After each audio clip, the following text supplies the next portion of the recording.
Selamlar herkese, ben Halil. Halil Çin'de kanalına hoş geldiniz. Bugün sizlerle birlikte yepyeni bir otomobil içeriğiyle karşınızdayım. Bugün Çin'deki ikinci el araç piyasasını inceleyeceğiz. Videomu beğenip kanalıma abone olduysanız haydi gelin birlikte buradaki ikinci el araba piyasasını inceleyelim dostlar. Hadi videomuza başlayalım. Görmüş olduğunuz gibi arkadaşlar, burası devasa bir ikinci el araç firması. Ve hatta buranın sahibi görmüş olduğunuz gibi bir Douyin, yani Çin TikTok fenomeni. İçeride ilk dikkatimizi çeken modeller Tesla modelleri oluyor. Görmüş olduğunuz gibi Tesla'nın en son model aracı olması gerek. Burada görmüş olduğunuz gibi bu aracın fiyatı 186.000 yuan görmektesiniz. Şu anki Google üzerindeki güncel kur üzerinden hesaplarsak 1 yuan 5.86 liraya denk geliyor. Yani bu da demek oluyor ki arkamda görmüş olduğunuz Tesla aracı neredeyse 1 milyon lira tekabül ediyor. Haydi gelin diğer modellere de göz atalım. Diğer Tesla araçların fiyatı ise şöyle. Bu görmüş olduğunuz model 178.000 yuan. Bu görmüş olduğunuz model 120.000 yuan. Bu görmüş olduğunuz model ise sanırım bu daha eski olan modeli. Bu ise 99.000 yuan'e denk geliyor. Üzerinde bilgilerini de görebilirsiniz. 115.000 kilometrede 2015 yılında üretilmiş bir araç ve 367 beygir gücüne sahip. Görmüş olduğunuz dev zırhlı bir araç. Gerçekten inanılmaz güzel bir tasarımı var ve gerçekten çok hoş bir görüntüsü var. Arkamda fiyatını da görebilirsiniz. 688.000 yuan. Bu görmüş olduğunuz devasa zırhlı araç. Sanırım yanlış görmüyorsam 2013 model ve 86.000 kilometrede. Burada bilgilerini de görebilirsiniz. Acaba bunun içine girebiliyor muyuz? Girebiliyoruz. Gerçekten inanılmaz.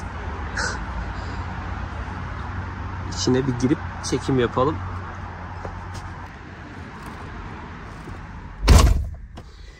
Burada eski bir multimedya sistemi var. Yine DVD disk ekleyebileceğiniz bir bölme. Ve ön kısımda burada ortada bir koltuk daha var. Burada ikinci koltuk. Koltuklar sanırım deri gibi ama suni deri de olabilir. Görmüş olduğunuz gibi bu marka ne bilmiyorum. Tamamen değiştirilmiş bir Dodge olabilir. Arka tarafını göstereyim hemen size.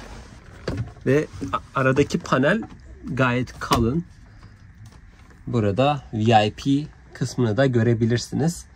Tıpkı bir VIP araç gibi, ancak tamamen zırhlı. Ve gerçekten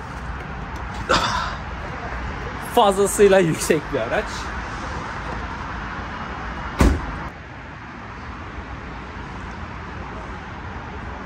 İşte bu görmüş olduğunuz devasa zırhlı araç. Şimdi bir üst kata geçelim. Bir üst katta neler varmış? Daha orta segment araçlara dikkat çekmek istiyorum. Bu kısımda yer alan araçlar fazla lüks. Şimdi üst katta neler varmış onları inceleyelim arkadaşlar. Burada bir Mini Cooper aracımız mevcut. Özgür abinle ne yaptınız? Abi Mini Cooper'ı beğendi. Mini Cooper'ı beğendi. Görmektesiniz. Bir Mini Cooper var. Ve burada yer alan Mini Cooper 29.000 yuan değerinde. Ya Ayhan baba, arkadaş 27 dedi de ben de 25 diyorum yani. Ayhan abi yap bir şeyler de alalım ya. 1.5 motor, sadece 20.000 kilometrede bu araç. Gayet temiz görünüyor. Gayet bakımlı ve güzel görünüyor. 5 kapalı bir Mini Cooper.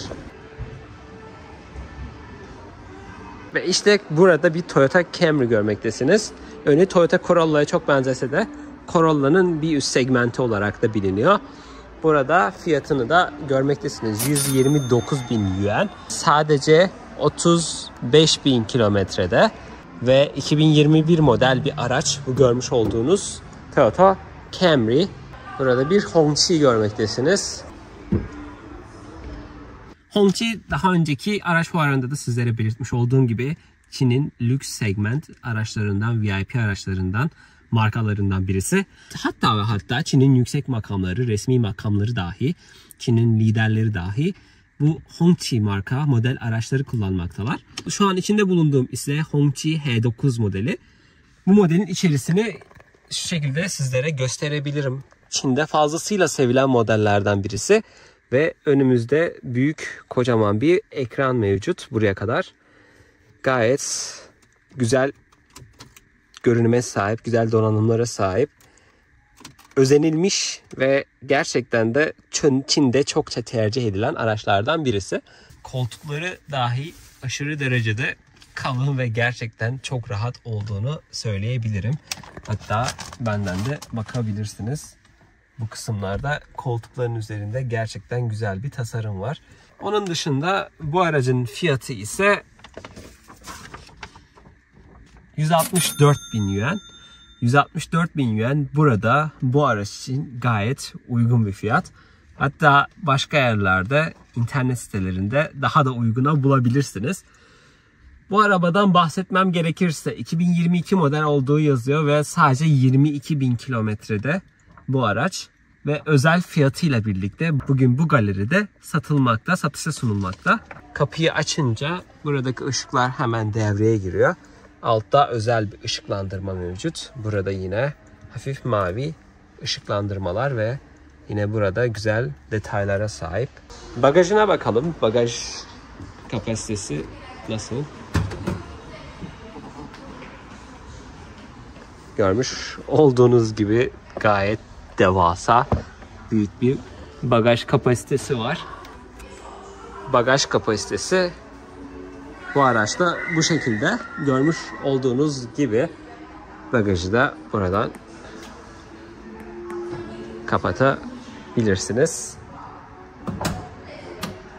Daha çok Çin arabaları göstermek istediğim için sizlere kısaca buradaki araçların fiyatlarını da göstermek istiyorum. Bu görmüş olduğunuz Volkswagen 288.000 yuan değerinde, görmüş olduğunuz gibi. Burada bir Range Rover'ımız var. Range Rover ise 313.000 yuan. Hemen ardından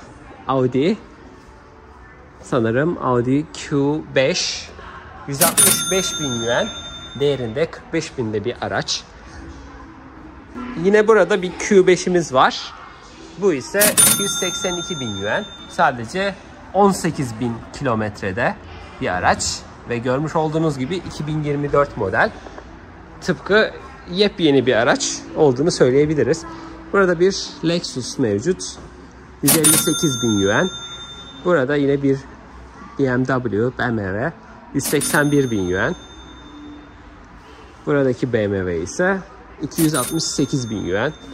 Burada Porsche 146.000 yuan. Buradaki Audi 162.000 yuan. Buradaki Range Rover 195.000 yuan. Burada Geely'nin yeni modelini görmektesiniz. Geely bildiğiniz üzere Çinli bir marka ve Volvo'yu satın alan Çinli firma olduğunu da söylemem gerekiyor. Tasarımından da görebileceğiniz üzere çokça fazla Volvo esintisi mevcut. Özellikle ön farlar, panjurlar ve aracın genel olarak iskeleti bu açıdan çok önemli. Hadi gelin bu aracı birlikte inceleyelim. Özellikle sizlere göstermek istediğim çok ilginç bir detay var. Bu araç neredeyse sıfır arkadaşlar. Sadece 40 kilometre kullanılmış ve bu aracın Çin'deki şu anki fiyatı 119.000 yuan. Ve görmektesiniz hibrit bir araç. Genel olarak Volvo'nun ve Geely marka araçların son zamanlarda hibrit teknolojisine çokça fazla yöneldiğini biliyorsunuzdur. Burada gayet güzel bir aracımız var. 2025 model, 6. ayda üretilmiş sadece. Üzerinde de sanırım panoramik tavanı mevcut. Koltuk kapıyı açar açmaz kendi kendine ayarlanıyor. Tekrar deneyelim. Görmüş olduğunuz gibi. Kapıyı tekrar açıyorum.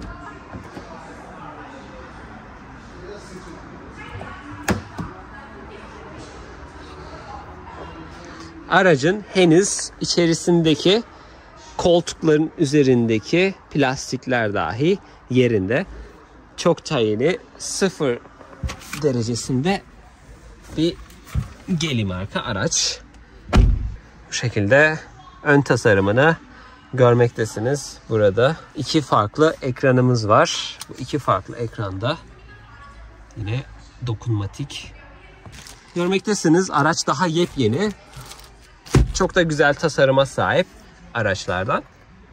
Görmüş olduğunuz gibi şu anda Geely Xingyue L marka aracımızın içerisindeyiz. Fiyatı gerçekten fazlasıyla uygun arkadaşlar, görmektesiniz. Ve bu tarz galerilerde özellikle insanlar için özel indirimlerde, ekstra indirimlerde ya da peşinat olarak da, taksit olarak da yardımlar yapılabiliyor. Bu açıdan da araç gerçekten bence çok güzel, çok uygun. Aracın içerisi de bu şekilde görmüş olduğunuz gibi, koltuklar çok güzel bir renge sahip gerçekten.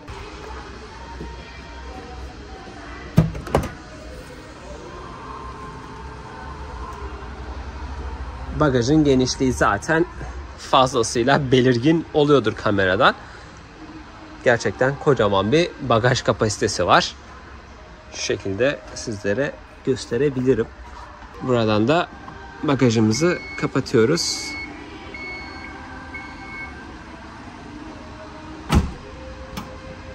Yani bu şekilde Çin'deki araç piyasasının nasıl geliştiğini de görebilirsiniz. Bu arkamda görmüş olduğunuz Geely marka modeller Çin'de üretilmiş olan araçlar. Türkiye'de ben 2011'li yıllarda da görmüş olduğum Geely Emigrant marka araçlar mevcuttu. Ve bu araçlar Türkiye'de çokça fazla kötü bir ünvana sahipti. Hiçbir insan tavsiye etmiyordu, hiç kimse önermiyordu. Satın almamızı ya da satın almamız durumunda problemler yaşayacağımızı falan söylüyordu, Çin marka araç olduğu için. Ancak kendilerini öyle bir geliştirdiler ki şu an Volvo ile birlikte az önce gösterdiğim yeni Xingyue L modeli gibi devasa, inanılmaz modeller geliştirerek şimdi araba sektörünün nasıl geliştiğini bir kanıt olarak sunuyorlar bize. Bu açıdan da gerçekten onları tebrik etmemek mümkün değil. Burası bu galerinin son katı, 3. katı ve burada ise daha düşük segment araçlar mevcut. Ve bu katta benim en çok dikkatimi çeken araçlardan birisi buradaki Volkswagen Pideon oldu. Arkamda görmekte olduğunuz gerçekten çok güzel bir araç. Türkiye'de var mı yok mu bilmiyorum ama burada da Çinlilerin Volkswagen sevgisinin yoğun olduğunu söyleyebilirim arkadaşlar. Bakın görmektesiniz burada. Bu aracımız 2018 model bir araç. 88.000 yuan'e satışa sunulmuş ve sadece 120.000 kilometrede bu görmüş olduğunuz araç. Hemen yanı başında ise bir Volkswagen Polo görmektesiniz. Volkswagen Polo'nun buradaki fiyatı ise 42.000 yuan. 2018 model, 86.000 kilometrede olan bir araç. Türk lirasına çevirince tam 250.000 TL'ye denk geliyor. 2018 model bir Polo görmektesiniz. Özellikleri de şu şekilde. 2018 model 86.000 kilometrede bir araç. 4.2 yani 42.000 yuan. Bütün araçların içerisinde bu şekilde aracın ekspertizi de mevcut. Görmekte olduğunuz gibi. Ve Çin'in devasa bir araç üretim ülkesi olduğunu hepiniz biliyorsunuz. Bu kadar çok yerli araç markası olmasına rağmen buradaki sıfır araçların fiyatı da çok pahalı değil. Buradaki ikinci el yabancı ithal arabaların fiyatları da pahalı değil. Buradaki insanların birçoğunun bu şekilde kendi arabası var. İşe başlayınca hemen araba alma fırsatına sahip olabiliyorlar. Ülkemize kıyasla buradaki araba fiyatlarının ne kadar iyi olduğunu görebilirsiniz. Arkamda ise Peugeot'un çok ünlü modellerinden birisi olan 301 modelini görmektesiniz. Türkiye'de olduğu gibi yine evet Çin'de de var. Görmekte olduğunuz bu aracın fiyatı 8.800 yuan. Bu arkamda görmüş olduğunuz araç 2018 model bir 301. Kilometresi yazmıyor ama 1.6 litre motora sahip, 117 beygir, manuel vites, benzinli bir araç. Bu aracın fiyatı 8.800 yuan. Burada Sichuan eyaletini baz alarak söylüyorum. Asgari ücret yanlış bilmiyorsam minimum 3000 yuan bandında olması gerekiyor. Ve Çin'de asgari ücretle bu arkamda görmüş olduğunuz aracı sadece 3-3,5 ayda alabiliyorsunuz. Burada ise Volkswagen'in Cabrio bir aracı mevcut. Daha önce hiç görmediğim bir araç. EOS modeli olarak burada 39.000 yuan'den satışa sunulmuş bir araç.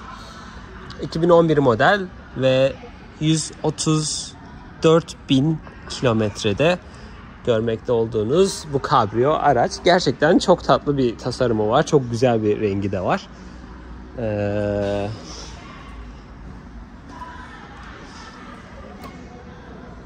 Kapısı kilitle. Açarız şimdi.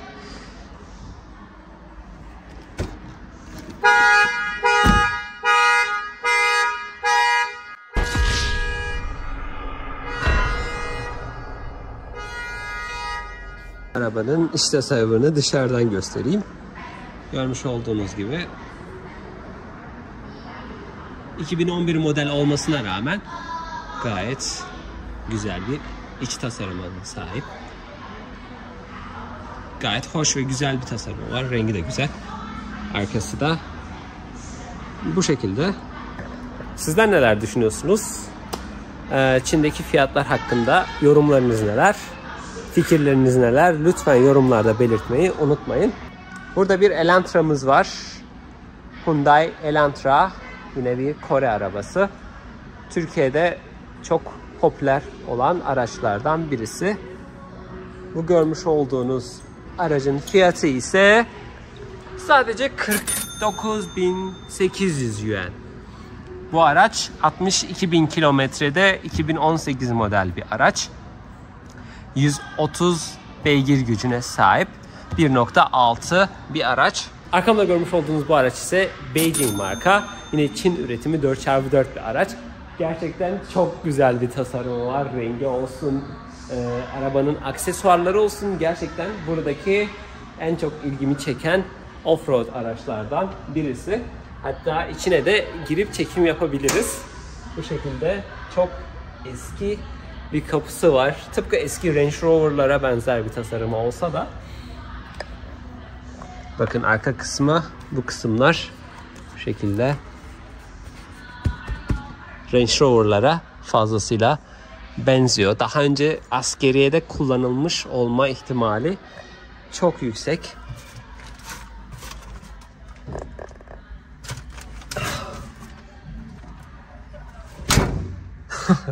Arabanın iç tasarımı bu şekilde. Burada küçük bir teybimiz var. Burada direksiyon simidi. Gayet güzel değiştirilmiş, evet. Çok güzel, farklı bir araç. Dediğim gibi Range Rover'lara, eski Range Rover'lara benzeyen özel bir tasarımı var. Burada vitesin yanında farklı bir vites daha var. Cahilliğimden özür dilerim arkadaşlar. Ama bunun ne olduğunu bilmiyorum. Lütfen yorumlarda belirtin. 4x4 bir araç olduğu için sanırım aracın torkuyla alakalı, çekişiyle alakalı bir şey de olabilir bu. Bir de el freni var zaten. Koltuklar görmektesiniz. Koltuklar yeni değiştirilmiş. Gayet güzel tasarımı mevcut. Aynalar, camlar bu şekilde kapatılabiliyor. Bu şekilde kapıyı buradaki mandaldan açabiliyorsunuz.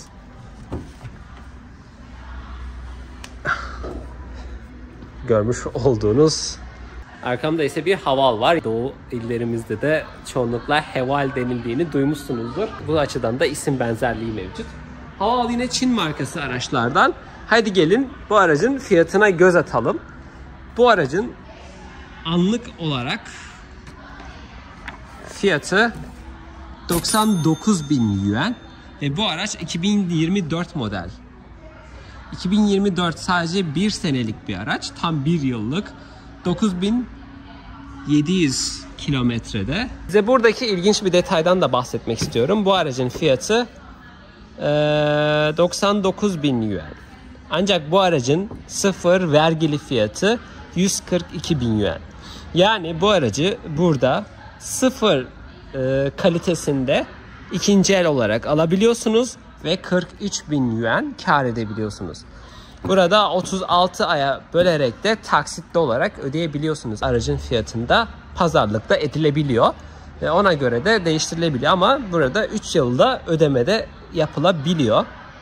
Görmüş olduğunuz bu araçta ve özel olarak bunun ismi, bu aracın ismini de söylemek istiyorum. Haval Dagou. Dagou Çince'de büyük köpek anlamına geliyor. Ve görmüş olduğunuz gibi aracın tasarımı da birazcık bunu andırıyor gerçekten. Hemen aracın iç kısmına göz atalım sizlerle. Aracın direksiyon simitini görmektesiniz. Direksiyon simiti gayet güzel. Burada ekranı biraz garip. Daha önce görmediğimiz bir tasarımda bu şekilde oval kısımları mevcut. Burada sade bir tasarım kullanılmış ve G kasalarda olduğu gibi burada bir tutma kısmı mevcut. Burada haval yazısıyla birlikte bir kısım mevcut. Kapı tasarımı görmekte olduğunuz gibi burada bir şişe koyabileceğiniz yer var ve tasarım bu şekilde yapılmış. Genişleyebilen bir kemer mevcut. Otomatik vites aracımız. Burada gösterge paneli, arkasında yine LED ekranlı.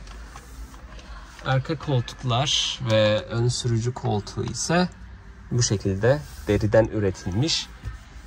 Yine sanırım suni deri ama gerçekten güzel bir kalitesi var gibi. Arka koltuklarda tasarımda bu şekilde. Görmüş olduğunuz gibi yine yukarıda panoramik olarak sunroof mevcut. Bu araçlarda şey oluyor muydu ya? Daha önce videosuna hep denk geliyorduk böyle. Bakın farklı bir detay daha var. Kapıyı açtığınızda ise yine basamak çıkıyor. Kapattığınızda basamak ünitesi içeri doğru hareket ediyor. Bu araçlar trafikte çok sıklıkla gördüğüm araçlar. Gerçekten çok hoş, çok güzel bir araç. Görmüş olduğunuz gibi bagajının kapasitesi de gayet büyük. Bir önceki aracımızda, Geely marka aracımızda kapasite daha büyüktü ama bence Geely'den daha güzel bir tasarıma sahip. Rengi açısından, tasarımı açısından. Ve burada dokunarak kapan bakalım.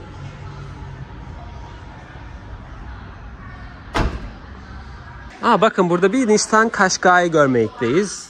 İlk defa Qashqai görüyorum. Ve gerçekten incelemek istiyorum. Fiyatı ne kadar?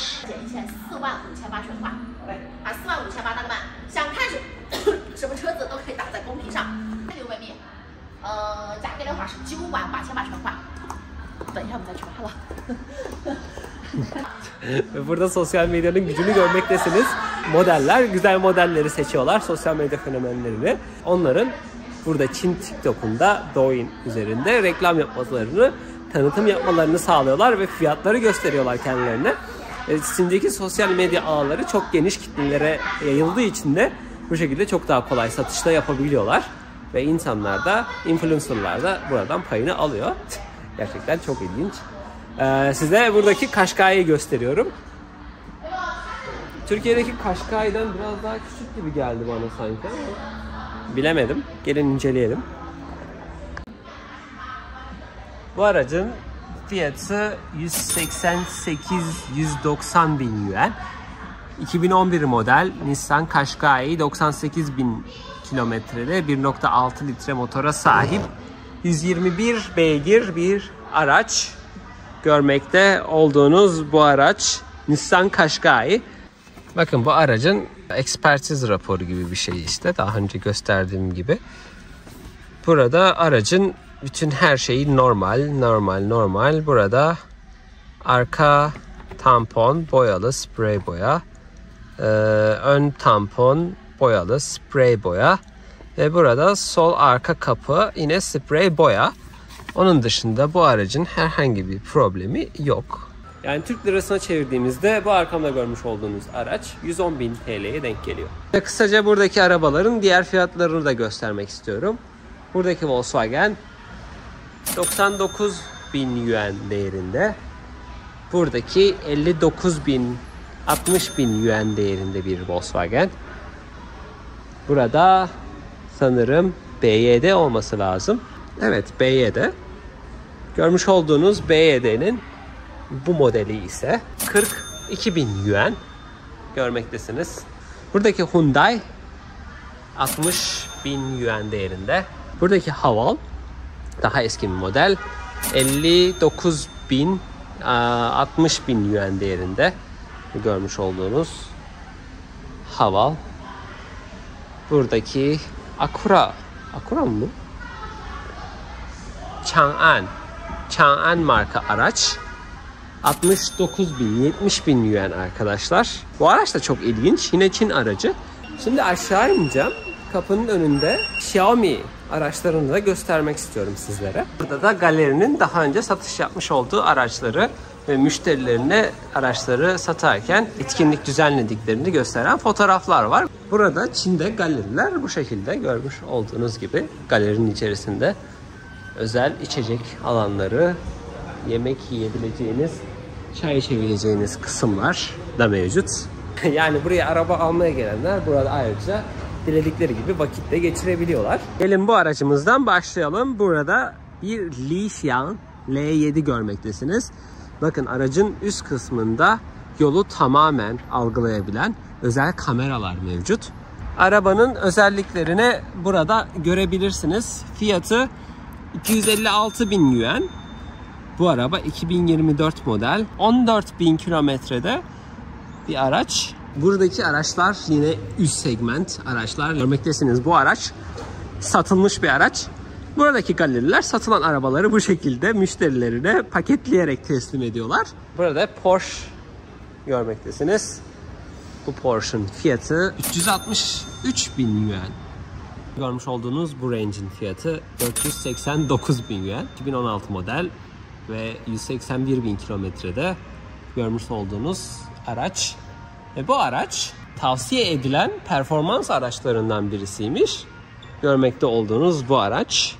Yani bu ne demek? Bu firma bu aracı tavsiye etmekte olduğunu gösteriyor. Bunun gibi birçok farklı araç mevcut. Burada ise yine farklı bir Çin'de üretilmiş canavar Tank isimli aracı görmektesiniz. Çin'de gerçekten benim en çok sevdiğim araçlardan birisi bu modeller, Tank'ın modelleri.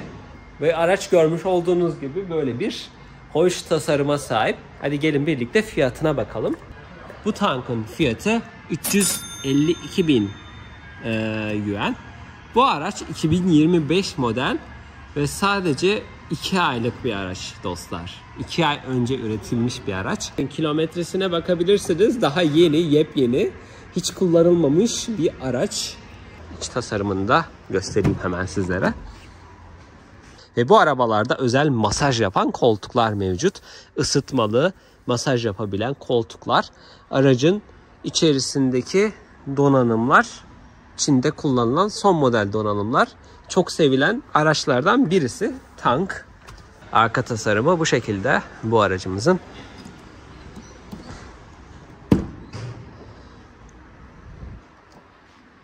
Dikkat edelim. Gayet güzel bir bagajı da olduğunu söyleyebilirim. Yani Tank burada ne kadar güzel, heybetli görünse de bu araba gerçekten çok bambaşka bir şey. Görmektesiniz. Çok güzel, çok büyük, çok devasa bir araç. Sequoia. Toyota Sequoia. Söyleyemedim. Toyota Sequoia.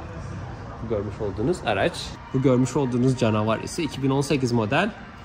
31.000 kilometrede ve 319.000 yuan'e satılıyor bu görmüş olduğunuz araba. Bir Caravelle görmektesiniz. Volkswagen Caravelle.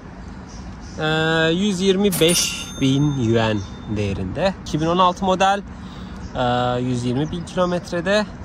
Bu görmüş olduğunuz BYD ise 117 bin yuan değerinde. Ve son olarak buraya gelmişken sizlere Xiaomi'lerin araçlarını göstermeseydim olmazdı. Arkamda görmüş olduğunuz bütün bu araçlar Xiaomi. Xiaomi Türkiye'de çok bilinen, çok popüler bir telefon markası. Ancak Çin'de Xiaomi ayrıca yeni elektrikli araçlarını da üretmekteler.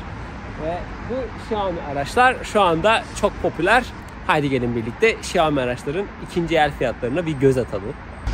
Bu görmüş olduğunuz Xiaomi SU7 modeli 255 bin yuan'e burada ikinci el olarak satılmakta. Ve bu araba gerçekten yepyeni gibi duruyor. 673 beygir gücüne sahip bu araç. 27 bin kilometrede ve 2025 model görmüş olduğunuz bu araç. Xiaomi'nin yeni modellerinden birisi.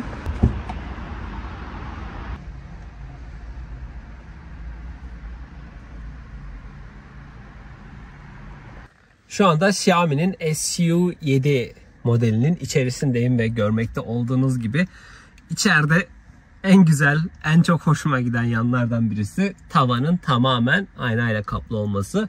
Ve bu şekilde gökyüzünü panoramik olarak görebilirsiniz. Çok da güzel bir ambiyans katmış. Tabi güneşli havalarda bu nasıl olur bunu bilemem. Ama kapanıyor mudur acaba? Kapanıyor gibi de durmuyor.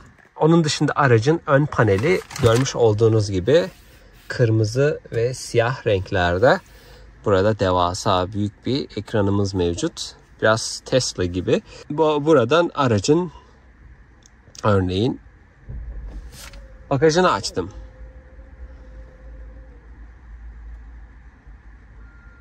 Bagajını kapattım. Bu şekilde aracı böyle kontrol edebiliyorsunuz. Kapıları açabiliyor muyuz? Kapıları açamıyoruz galiba. Burada şarj yerini görebilirsiniz. Aracın genel olarak tasarımı bu. Ve gerçekten çok popüler araçlardan birisi. Ve bu aracın özellikle direksiyon simidi çok hoş bir tasarıma sahip. Ve gayet geniş bir iç ortamı mevcut. Görmekte olduğunuz Xiaomi SU7 diyeyim. Bu model aracın. Daha yepyeni. Yani yepyeni. Ama aracın içerisindeki raporunda ise görünen o ki bu araçta birçok değişim var. Örneğin arka tamponda sprey boya mevcut. Yine sol arka kapıda sprey boya. Onun dışında arka tampon değişmiş. Çamurluğunda yine sprey boya mevcut. Ve sanırım bu araçta daha önce küçük bir kaza yapılmış ve bundan ötürü bu şekilde sprey boyalı kısımları mevcut ve değişen bir arka tamponu mevcut. Ve kapıyı açmak için de bu şekilde tuşa basmanız yeterli. Burada görmüş olduğunuz modeller ise Xiaomi YU7 modelleri. YU7 modellerinin içerisine giriş yapmayı denedim ama giriş yapamadım. Burada görmüş olduğunuz YU modeli 266 bin yuan'dan başlıyor. 267 bin yuan. Buradakinin değeri ise 303 bin yuan dostlar, görmekte olduğunuz gibi. 2025 model. Burada görmüş olduğunuz model. Yine bu da 2025 model. Görmüş olduğunuz gibi. Peki neden bu aracın fiyatı 303 bin yuan ve neden diğer aracın fiyatı 266 bin yuan? Bunun sebebi arkamda görmüş olduğunuz bu araba sadece iki tekerden çekişli, arka tekerlerden çekişli. Ve bu araba ise 4 çekişli elektrik modelleri. Tabii Xiaomi bütün araçlarını elektrikli olarak üretiyor şu anlık. Görmüş olduğunuz gibi. Peki bu araçlar popüler mi Çin'de? Çin'de fazlasıyla popüler olduğunu da söylemem lazım. Güçlü araçlardan birisi. Burada bir Mustang aracımız var. Ve bu Mustang aracımız 2024 model. Sadece 113 bin yuan değerinde. Görmüş olduğunuz gibi. 27 bin kilometrede görebildiğiniz üzere.